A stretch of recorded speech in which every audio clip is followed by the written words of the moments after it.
boa noite. Muito obrigado mais uma vez. Olha, hoje nós temos como convidado especial do programa um cardiologista muito famoso pela sua perícia e festejado pelos seus livros. Imaginem que um dia ele presenciou um trabalho de macumba feito na UTI. E ele conhece um médico que tem ou que tinha medo de fantasma dentro do hospital. Um paciente idoso que fugiu com a enfermeira, ou mais ou menos isso. Trata-se do Dr. Elias Knobel, que é diretor do Hospital Albert Einstein e que fundou em 1972 o Centro de Terapia Intensiva do hospital. E temos no nosso programa de hoje muitos outros assuntos, incluindo Cláudia Leite. Muito obrigado ao Dr. Elias Knobel. Dr. Elias, como cardiologista, o exercício da cardiologia já passam dos 45 anos no seu currículo? Eu me formei há 45 anos, trabalho assim, tratando de pacientes graves há 41, e é uma vida assim, muito interessante. Além do aspecto profissional, a gente consegue enxergar uma série de outros fatos que enriquecem muito o dia a dia da gente. Esse seu livro, que está em ritmo de lançamento, eu queria mostrar para a câmera, Vivências e Confidências, Histórias Médicas, está muito divertido. Eu não consegui lê-lo por inteiro, mas vou fazê-lo, parecendo o Jânio Quadros aqui com as próclises e mesóclises. Mas são histórias colecionadas ao longo, são histórias muito divertidas. Na verdade, no dia a dia, nós observamos alguns fatos que são realmente inusitados. E eu gosto muito de ler, aprendi muito lendo uma série de livros de grandes autores, crônicas, romances, e eu pego um fato e crio uma história. O fato existe, nem sempre ele é contado exatamente como aconteceu por motivos éticos. Mas são todos verídicos. São verídicos, o fato é verídico, nem sempre o fato fui eu que presenciei. Alguns colegas me contam, como por exemplo essa história de macumba na UTI, e eu crio uma história. Como é que foi essa história da macumba da UTI? Essa história é muito interessante. Um dia chega um colega meu e fala: puxa, Elias, você que tem muito tempo de experiência em UTI, o que você faria num caso que você entrasse na sua UTI e encontrasse lá um paciente envolto de um trabalho e com uma vela enorme, correndo o risco de disseminar fogo dentro de uma UTI, que tem oxigênio e outras coisas? Ele galinha me contou, morta, não? Tinha uma galinha morta. Tinha uma galinha morta? Tinha uma galinha morta, tinha uma vela, perto de uma cortina, perto de oxigênio. E foi muito interessante o que aconteceu, principalmente porque esse fato aconteceu na Bahia. E a primeira providência que ele adotou foi avisar para a enfermeira que estava cuidando do paciente para tirar aquela vela. Ah, mas ela se recusou. Eu não vou mexer nisso. E aí foi passando... A enfermeira que ficou com medo. Ah, não, ela ficou com medo. Foi chamada a supervisora e assim por diante, vai desenrolando uma história. Ultrapassou os níveis da UTI, chegou até a direção do hospital, a imprensa ficou sabendo. Então, é um lado, o fato aconteceu. E a gente, com um pouquinho de imaginação, um pouquinho de criatividade, a gente conta uma história que não foge muito da realidade, claro, do dia a dia quando a gente trata de um paciente grave. Porque o tratar de um paciente grave não é só dar medicamento e usar equipamentos, aparelhos. O mundo continua acontecendo. A família do paciente está lá. Os profissionais que atuam na UTI são seres humanos que vivem. Então, é um lado assim inusitado, muito interessante. Quando chegou o primeiro desfibrilador, aquele equipamento que dá um choque para poder voltar o coração à atividade, não é?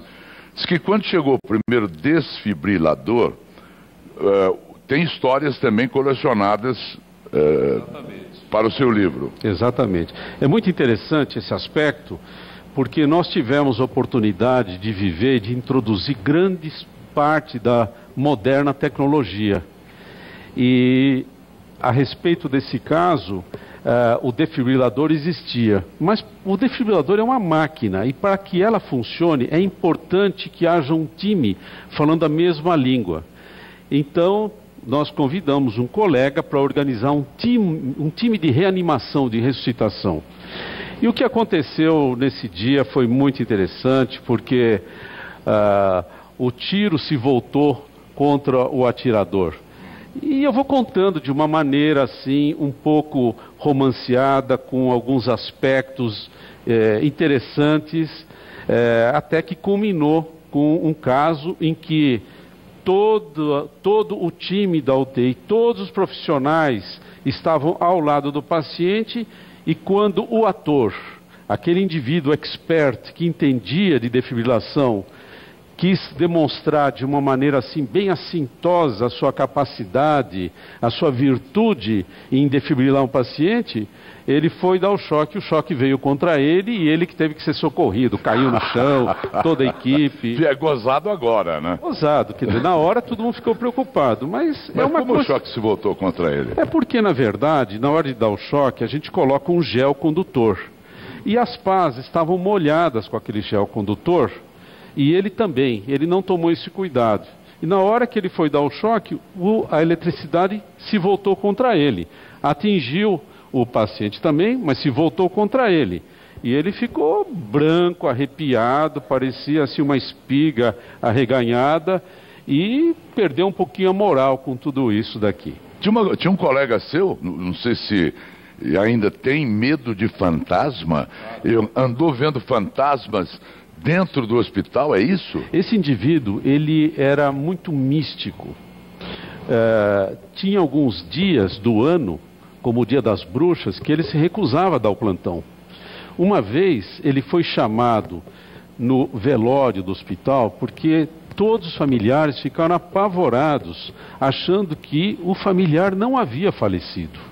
Porque eles perceberam que o coração estava batendo. Na verdade... Isso já no caixão. Já lá no velório, prestes ao enterro. Na verdade, o que aconteceu não foi nenhuma ressuscitação, não.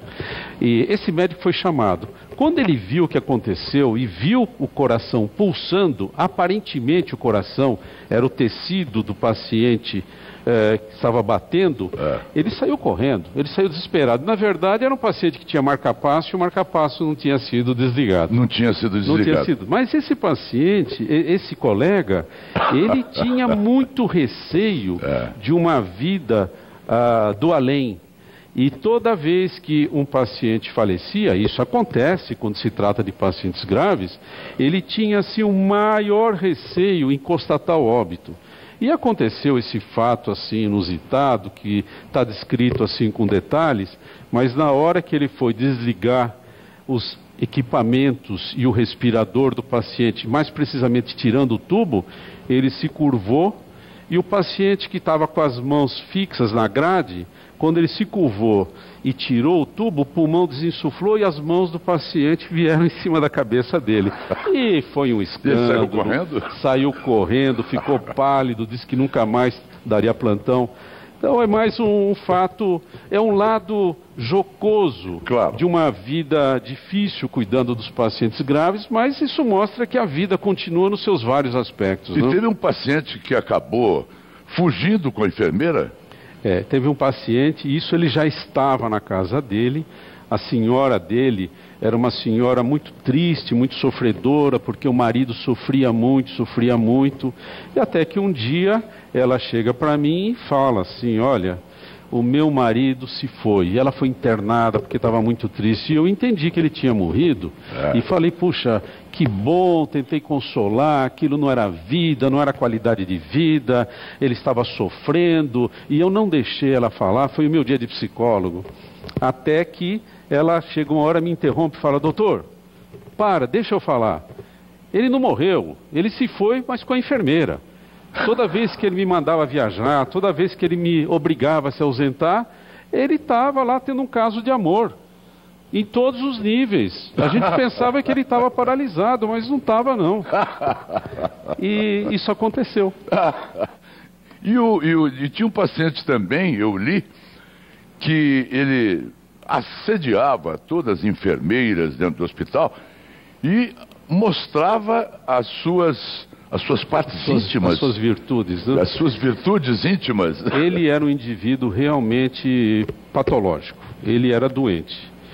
Ele, às vezes, chamava a enfermeira, dizia que ele não podia se mexer, e quando a enfermeira descobria, ele estava lá numa situação de tremenda excitação. Estado de alerta. Estado de alerta, e a enfermeira saía gritando, até que um dia ele fez isso com uma moreninha muito bonitinha, só que ela tinha alguns irmãos que eram maiores do que os maiores guarda-roupas que a gente conhece.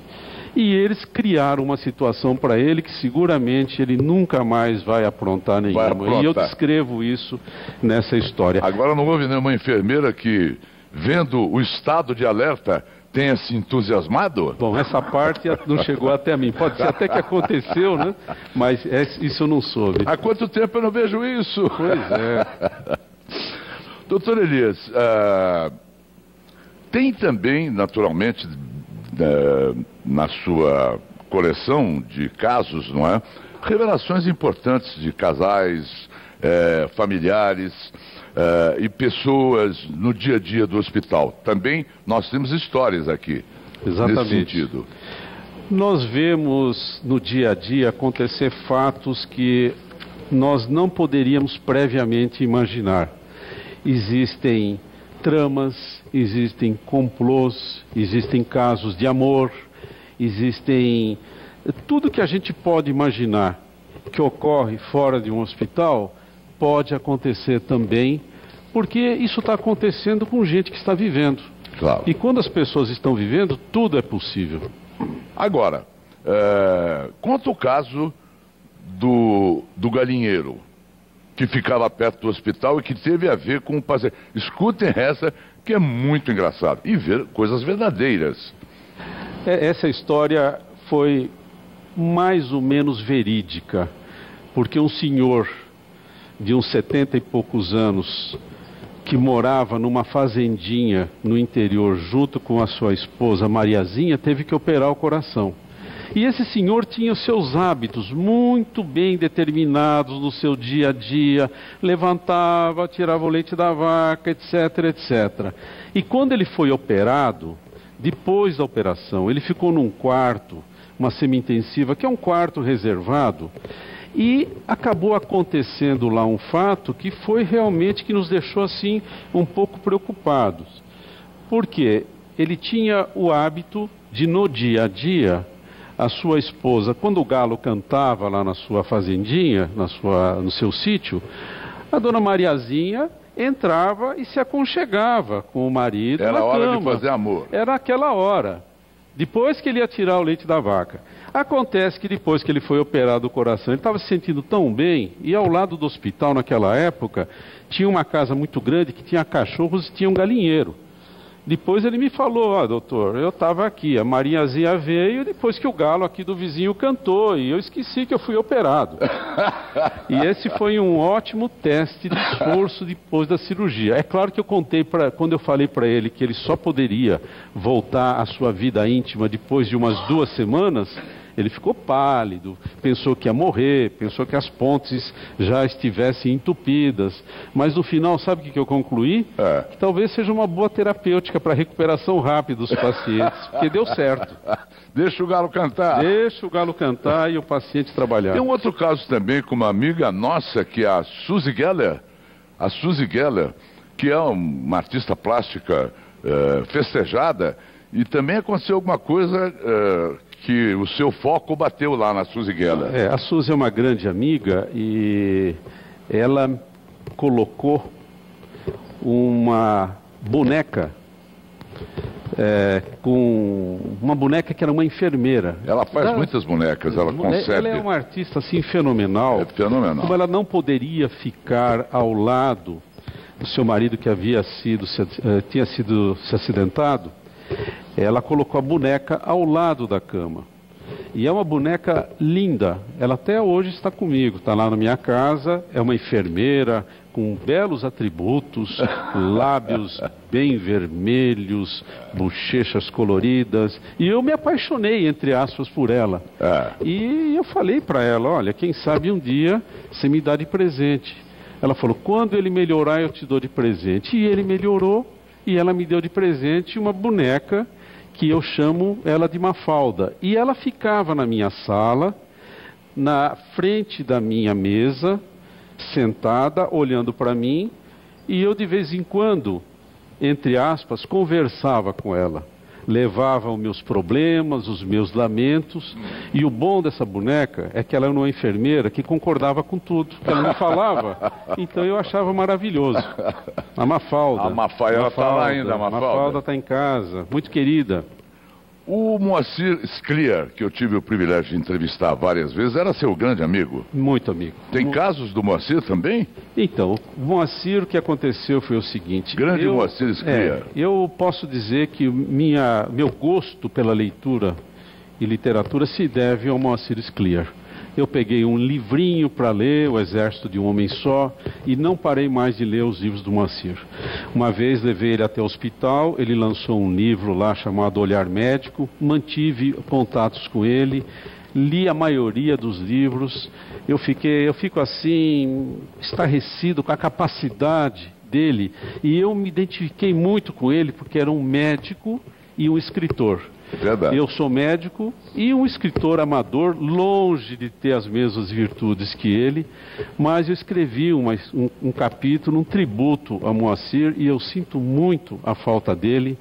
Nos abandonou precocemente, e o Brasil deve muito a um profissional como ele, porque ele era um sujeito humanista e muito brasileiro, retratando as coisas, as virtudes do nosso país. Você já tem 18 livros, Elias? Eu tenho vários livros. Entre técnicos e de crônicas. A minha grande felicidade que eu tive foi ter uma equipe. Eu tive um time de ouro na UTI do Einstein. E com isso nós trabalhamos em equipes e fomos tendo uma produção atrás da outra. E um livro que me dá muito orgulho e muito prazer é o Condutas do Paciente Grave, que os médicos em geral conhecem, tem 3.000 páginas, é um tratado assim de medicina, de tratamento de pacientes graves, e vários outros livros. Eu tenho livros médicos e tenho esses outros livros, como Memórias e Crônicas de uma UTI, a minha autobiografia, Vida por um Fio e por Inteiro, e uma grande surpresa que eu tive foi nesse livro Coração e Emoção, Aspectos Emocionais das Doenças Cardíacas, que eu fui agraciado com o Jabuti. O prêmio Jabuti. Para mim foi uma surpresa extremamente agradável e que me estimulou a continuar escrevendo. O tema do livro é que as doenças cardiovasculares, a maioria, todas são provenientes de desequilíbrios emocionais? Todos os pacientes que têm doença cardíaca, eles têm algum componente emocional. Pode ser precipitante da doença ou agravante da doença. É por isso que nos dias de hoje, depois de você controlar muito bem a pressão, diabetes, colesterol, etc., etc., o que está sobrando e que é um desafio para a medicina é a abordagem e o controle dos problemas emocionais. Isso é fundamental, é importantíssimo, e isso está sendo a grande luta dos médicos cardiologistas, e seguramente isso consegue reduzir as complicações e o agravamento das doenças de uma forma geral. Doutor Elias, vamos aproveitar e perguntar sobre essa celeuma que está disseminada pelo Brasil, sobre os mais 2 anos no curso de medicina. Como professor, agora eu quero que o doutor Elias fale, mais 2 anos, não é? Trabalhando com pagamento pelo SUS. Qual é a sua opinião dessa nova disposição aí para o curso de medicina, com mais 2 anos?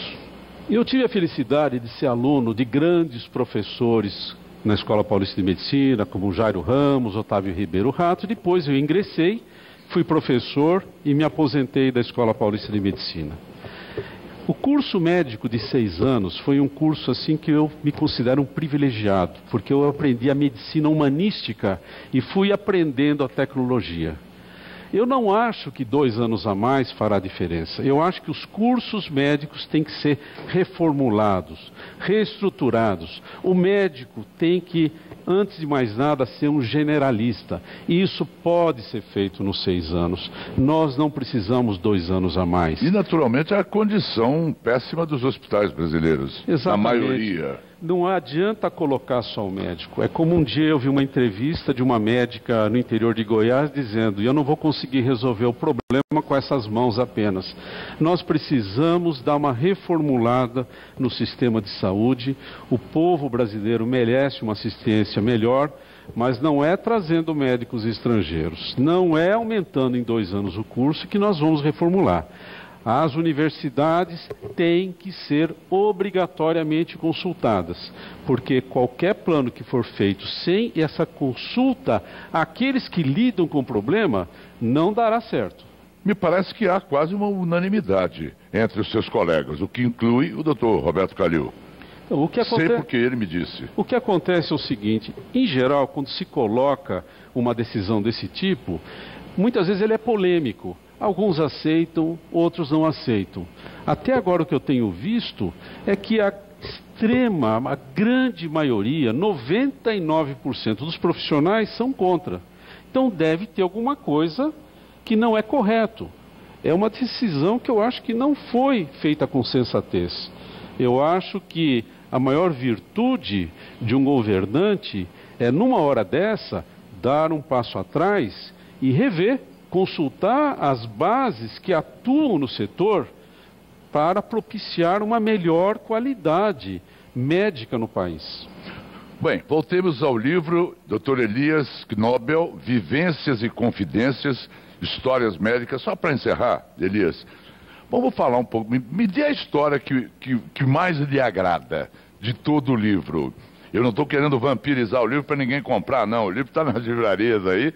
E são múltiplas histórias, eu selecionei algumas.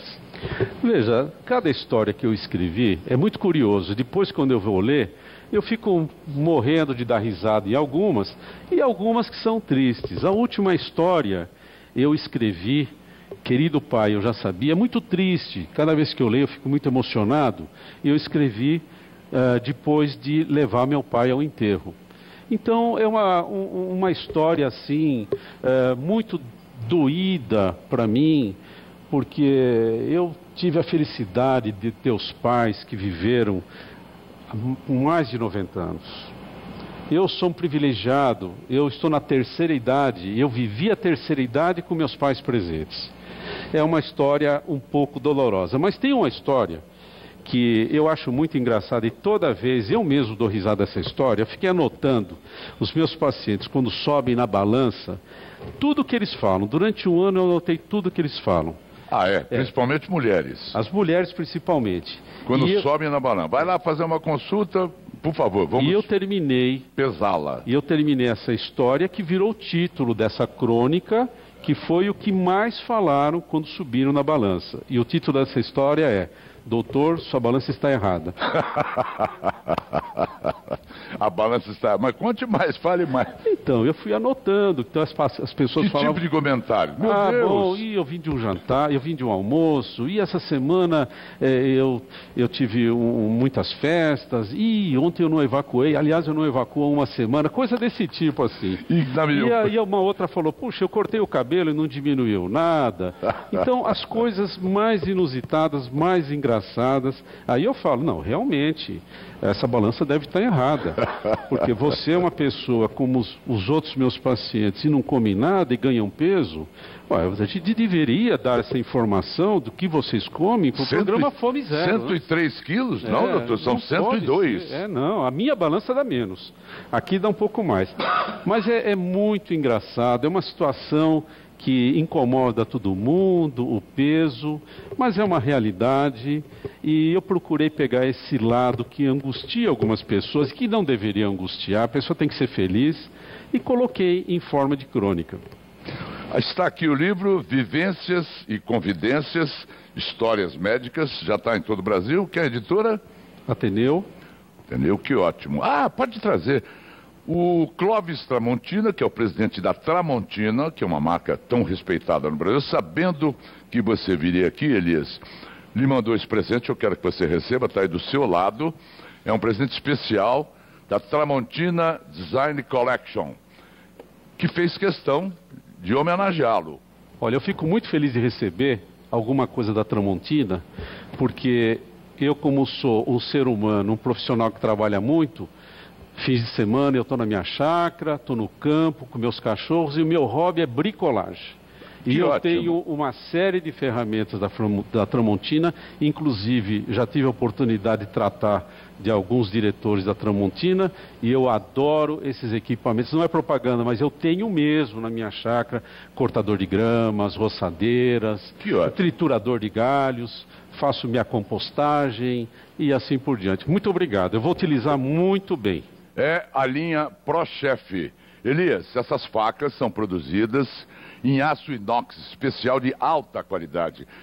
Possuem um fio de longa durabilidade e um cabo muito anatômico que proporcionam cortes mais precisos, mais conforto, equilíbrio e segurança na hora de manusear, para você fazer um bom proveito. Sem falar que a linha ProChef deixa a cozinha sempre organizada, porque acompanha um cepo para poder guardar todas as facas. Tramontina Design Collection. Design, elegância e requinte do seu dia a dia. Conheçam toda a linha no site da Tramontina, que está aparecendo aqui abaixo. Elias Knobel, parabéns, muito obrigado. Espero poder entrevistá-lo outras vezes, sempre, aliás, para que nós possamos nos manter atualizados. Hoje não falamos de coração, hoje falamos do seu livro. Espero poder entrevistá-lo falando das últimas novidades da cardiologia. Muito obrigado, Elias. Muito obrigado, é um grande prazer estar aqui. Conte sempre com a gente, parabéns ao seu programa. Aplausos, Dr. Elias Knobel.